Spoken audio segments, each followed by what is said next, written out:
This is Sneaker Gears. My name is Levi, and welcome to another Performance Gears episode where today we are talking about the absolute best all-around shoe I have ever tested.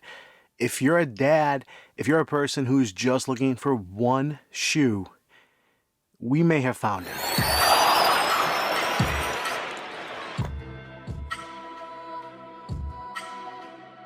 If you're new to the channel, thanks for joining us here today. Please consider subscribing if this helps you in any way. Guys, if you like this Sneaker Gears shirt, this will be available soon on sneakergears.com. Big update for you guys. I appreciate all the support, all my subscribers out there, and all the fans of our Velocity insoles. Because of COVID, because of the difficulty in manufacturing, unfortunately, it's something we're not going to be able to continue. So we are going to have a few other products launching under the Sneaker Gears name that I'm proud of that are not on the market. So we are trying to stay creative and bring something to the sneaker community that is not available yet. So I appreciate you guys' support. Please stick with me. For all those who did buy the Velocity insoles, thank you. I have a few pairs of my own that are still amazing, but just getting production capacity back, creating what is needed to continue just doesn't quite seem feasible. Obviously never say never, but there are a few orders I had to cancel and send an apology letter and obviously return their money. So guys, I do apologize. And again, if you want to support the brand, support the channel, please check out sneakergears.com, and we'll be starting to use that a little bit more and more as far as maybe doing written reviews. I know you guys have supported the podcast on a few occasions. So guys, just thank you so much for being part of the channel. All that said, I apologize. The best shoe all around I've ever tested. It's very difficult just because, and I want to break this down real quick. Okay, when I was a kid, we had basketball shoes, right? This is what I wore, basketball shoes all the time, outside, inside, to school, anywhere. That's what I wore. As I got older, I wore more training shoes, just something flexible I could work out in, I could possibly go for a run in. They just felt stable, they were a little bit more cool. I just really appreciated the training shoe. Now again, a basketball shoe I would not train in, and there's no way I would play basketball in these, nor would I go for any kind of long runs in these. And I don't want to say as you get older, because this is something that's very common, but then you have just running shoes. Something like your classic 1080 from New Balance, where you just have a running shoe maybe just for walking because you're standing around all day at your job, or you have to do a lot of walking and pacing where you work. A running shoe is a great daily shoe to wear, and it works for, obviously, running as a running shoe. Studio training, where you don't need anything too stable like a training shoe, you're not lifting anything too heavy, but you're doing more cardio. It works, so if you're doing some kind of boot camp style, you're going to be fine with these. Now, as you start to lift a little bit more, I was someone who did play football and who did work out, then eventually you may need something like this. This is a lifter. This is something that has a solid heel. Now, of the lifting scene, this is probably one of the lightest and most flexible ones you can get from Adidas. This is their Adi Power, I think 3. I believe, guys, correct me if I'm wrong on that. This is something, or Adi Power 2, that is unique with lifters because usually they're super heavy, super planted, and this does that. You are planted, this is meant to lift, but this is really cool in the fact that you still can walk around. You can still do burpees on this. You can still move around. It's still light enough. It works. Now, this is really specific, though. As you get into more specific training, whatever you're competing or working on as far as your goals, then you want to have more specific shoes. So all these shoes I just went over, it's tough to have one shoe. Even for my friends who are like, dude, how do you have so many shoes? I only have one pair. And I'll quiz them. I'll say, hey, do you really have one pair? Don't you have a pair of sandals? Like, oh yeah, I do. Okay, don't you have a pair of boots? We're here in Chicago, there's snow. Okay, yeah, I have some boots. Okay, well, do you have a pair that it's dirty for moving or for painting? Oh yeah, I have a pair of junk shoes. Most people are gonna have 4, 5, 6 pairs of shoes, even if they're specific to what they're trying to do.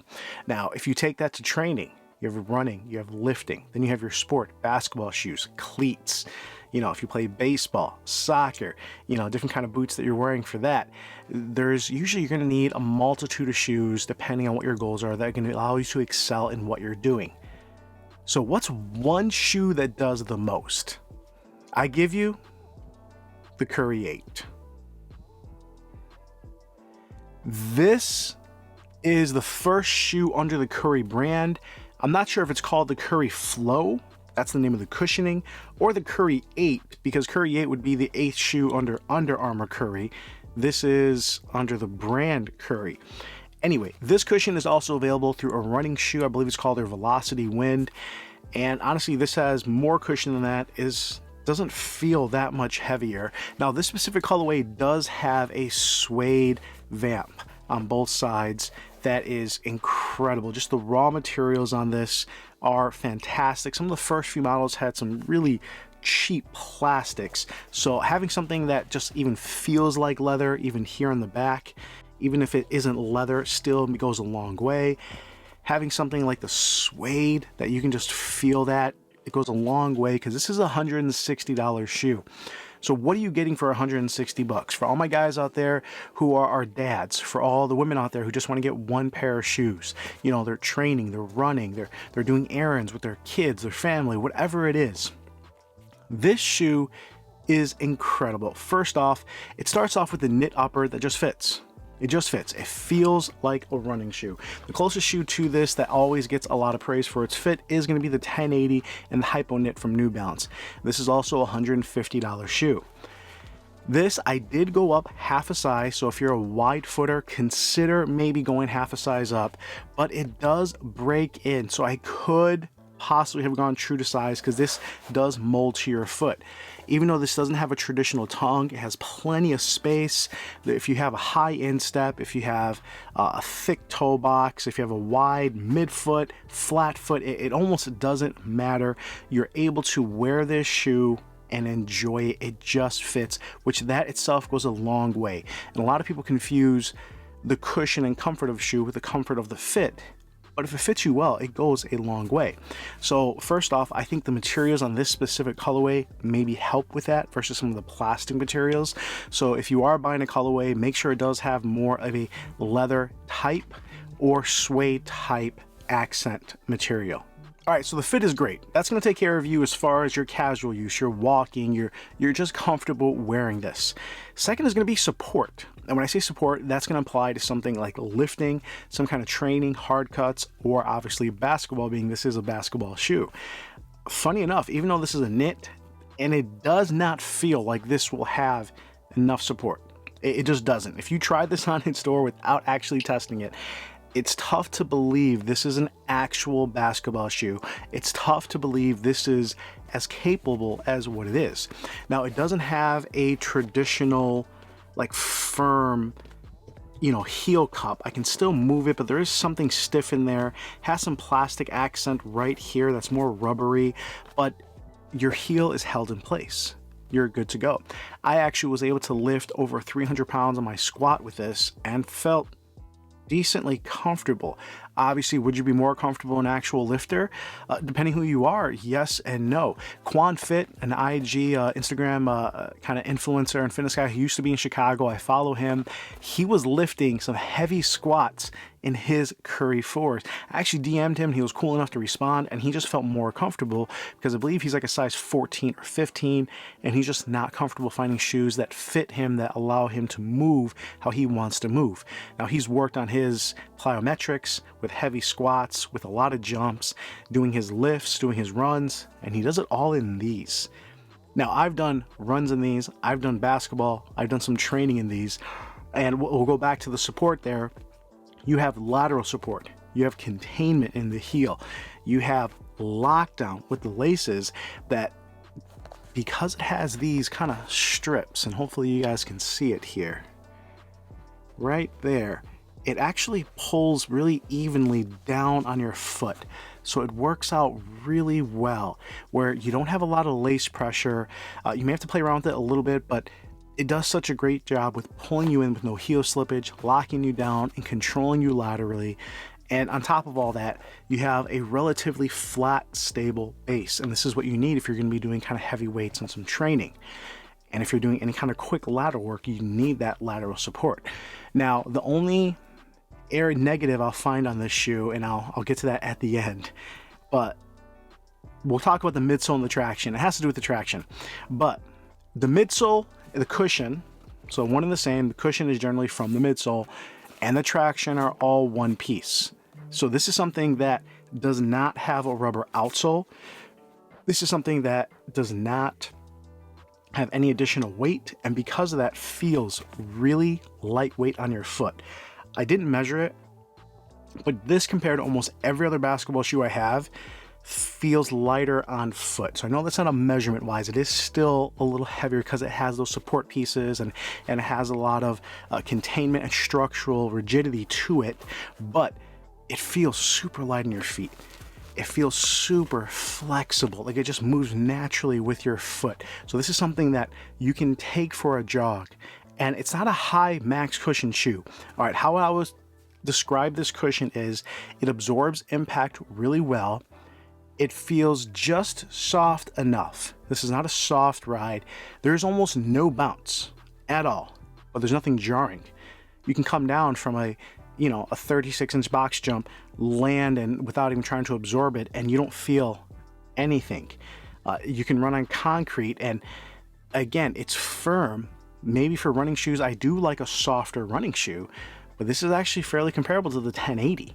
So yeah, there's bounce here, there's more cushioned shoes, but this just does so much so well, where on the basketball court, you're feeling quick, connected to the court. You don't have that additional rubber. If you're taking it for a run, you actually still have that mobility, that lightweight feel. If you want to lift with it, it's stable enough because it's so consistent. This thing is really impressive. Now, I said there was one weak point, and I should highlight that by saying this is also an incredibly strong point. And what I mean by that is if you have a shoe that does everything well, there's going to be some areas it fails at. On the basketball court, this is some of the best traction I have ever used. Guys, this pattern, this material, this rubber is ridiculous. Yes, I took my Kobe 9s out, and on certain courts, this was way better. In Chicagoland, courts just started opening up in the last few months, and some of these courts haven't been used, waxed, or cleaned in a year. There's no traction. I still stuck. This thing is like working some kind of magic. And again, for running outside, it works. I've ran in the rain with this and drizzling, so I shouldn't say rain. No issues. What they're doing with this compound is incredible. Now, again, I was saying, what's the weak point? All right, this is really specific. If you want to use this on any kind of turf or grass, yeah, big deal, right? But again, if you're using this for all kinds of training and you take it to like a turf field, or if you're doing like a sled pull in a gym, they kind of have that turf area, the grip is okay. It's not terrible, but especially like on grass, if that's wet, it does get really bad. Even on an inside turf, it's decent, but it's not as good as actually having, a proper actual training shoe that's going to have a little bit more lugs and something that's meant to grip that surface. That's really nitpicking for what this doesn't do well. Same thing with the cushion. If you're looking for something super bouncy or super soft, like really plush, this isn't it. I know a lot of the lighter players out there, I'm about 245, I'm a bigger guy, will say this is really plush, it's the best cushion ever. No, it's not. Like, this is definitely more on the firm side, that's just soft enough that absorbs impact incredibly well and just feels really lightweight. You feel really fast. But it's not plush. This is not cushioned. This is not a bouncy ride. This is exact opposite of what we have here on the Jordan 35 behind me. But it works. And I think any player, even if you're a larger athlete, is going to be able to see some benefits from it, because you're going to feel like, hey, I'm not getting that shock in my knees. My back feels good. Like, it still does the job incredibly well. So there's some things where obviously this is not going to slide one way or the other as far as something super firm or super cushioned. This is right in the middle. Having something really, really supportive or zero support. This is perfect. This is balanced. This is something you can use for almost anything. When the Curry brand started this year, or late last year, I think in December, launching Curry as its own brand. I have a video on that. It's one of the, I think the third time we've seen an athlete do that. You have Jordan brand that's separated from Nike. You have Dwayne Wade, who actually went and started his old brand with Li Ning with Way of Wade, and now you have Curry, and it was Change the Game. That was the title. And this really does change the game. This feels like a Brooks Glycerin, like a New Balance 1080, a high cushion everyday trainer. Now this is just under those in cushion. I went for a back-to-back run in those, and I did a half-mile run in each. And this wasn't quite as cushioned as those, but if I wasn't doing a back-to-back, I would very easily think, man, this is using the same stuff as the Brooks DNA Loft. This is using the same stuff as Fresh Foam X and the 1080.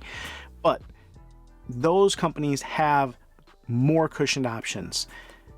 If you're getting a running shoe, you're going to get a better running shoe. A training shoe, get a training. A lifter, so forth. If you're going to get a basketball shoe that is more cushioned, okay.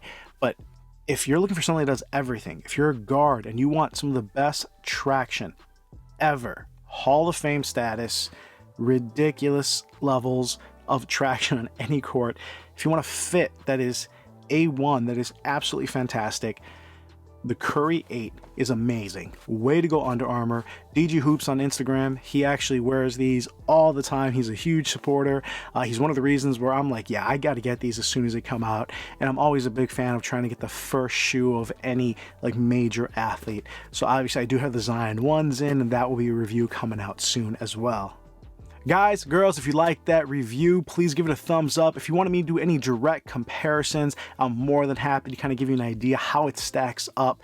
But honestly, if you're an athlete or if you're just an everyday person and you're looking for a shoe that can do almost anything that's going to match any of your training needs in any way or just daily life, I can recommend the Curry 8. It's $160, but if it can replace 2 or 3 or 4 different kinds of shoes that you would use in your training, I highly recommend it, and I think it's worth it. Guys, please check out the website, sneakergears.com, as we're updating that, and we're going to have more and more updates. Check the links in the description below if you just want to support the channel, and I do try to respond to everybody's comments, so be active down below, subscribe to the channel, and as always, really appreciate you guys. This is Levi with Sneaker Gears, and I will come at you later.